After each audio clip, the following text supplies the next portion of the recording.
Hi, thanks so much for being here today. I want to take a moment to give a big thank you to all my subscribers and to the new ones who I hope will enjoy coming along the journey with me as we navigate this thing called life. Your support means so much to me, and it's the fuel that helps me to continue chronicling my life, and your feedback and comments give me so much hope and inspiration, so thank you from the bottom of my heart. Now, this video is very long overdue, and it's because I've struggled to cobble together the story that I wanted to present.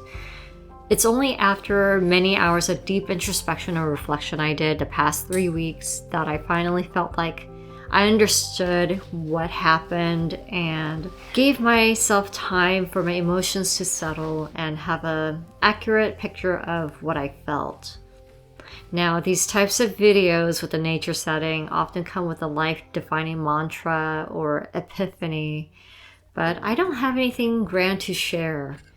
If anything, this 3-day, 2-night dispersed camping trip that I had in the middle of September helped me see better my own limitations and character flaws.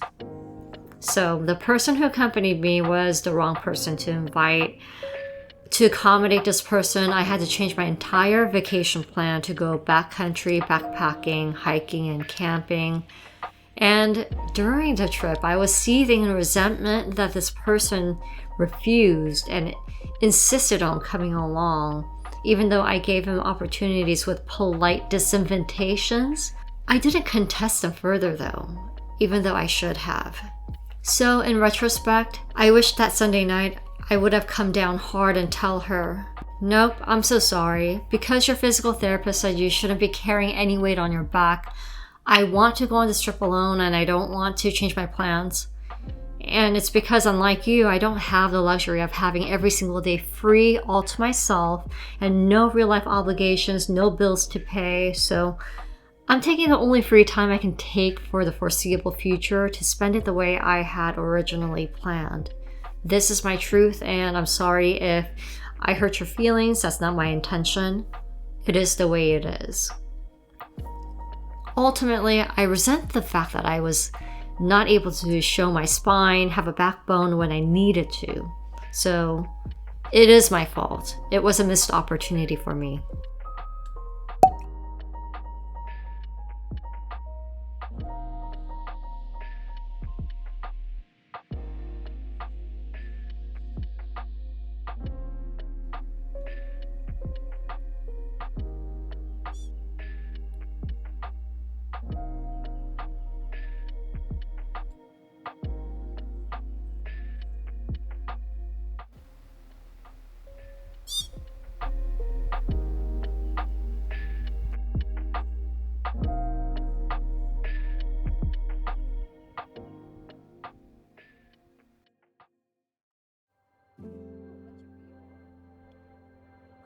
I also tried hard over the past 3 weeks to scrape for silver linings to find things to be grateful for. Unfortunately, I did find a few.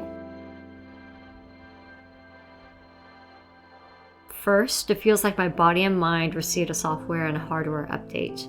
That visceral fat I was complaining about, my little big pooch, about a couple months ago, I made a video about it. Well, this arduous, strenuous hiking trip did the trick. The last 2-ish miles of the 7-mile hike was all uphill, and it ascended pretty sharply, so it pushed me to my limits. And the benefit of that sparked autophagy, which is where one's body uses their healthy and unhealthy yellow-brown fat reserves, and it also gets rid of old damaged cells. And by the time I finished the hike, I was just on pure exhilaration high, and it was as though my third eye had awoken. Second, I learned a valuable lesson that forced me to recognize my shortcomings. So I know that I need to learn to stop being too flexible, accommodating, obliging, and lenient to the wrong people. I allow myself to be a doormat to people who don't deserve any more benefit of doubt after I give them 2 chances, 3 chances, 4 chances. Let me know in the comments below if you also have that problem, and let me know how you're addressing it. Another shortcoming was that I realized how I couldn't actually relax and enjoy the hike as deeply and thoroughly as I would have liked. Despite my best attempts to soak it all in and be present in a moment, this is TMI, but I didn't poop for 3 days because my autonomic system was in constant fight mode. So I had no thirst, no appetite. When I tried to eat, food tasted like sawdust. So I ate fewer than 300 calories that whole day when I did the day hike, and only got to eat my first and last meal of the day when I returned to the dispersed campsite at night. The whole day I could only drink water and muster a few bites of trail mix when I took breaks here and there, but otherwise I just could not eat. I essentially plowed through that hike with almost no food. And over the course of days afterwards, I analyzed why I was like this, and I think it's because that environment was so foreign and new that my body couldn't adjust. My mind could not adjust either. I couldn't turn off the mode that I operate in, day in, day out as a corporate cog, as a program and project manager. I think I'm always in work mode. And this is a problem I need to also work on. With walls of constraints, time-boxed obligations, and owing my time to others in exchange for money, this trip itself was time-boxed, bookended by obligations and the knowing that I have to return in one piece. I was unable to simply let everything go.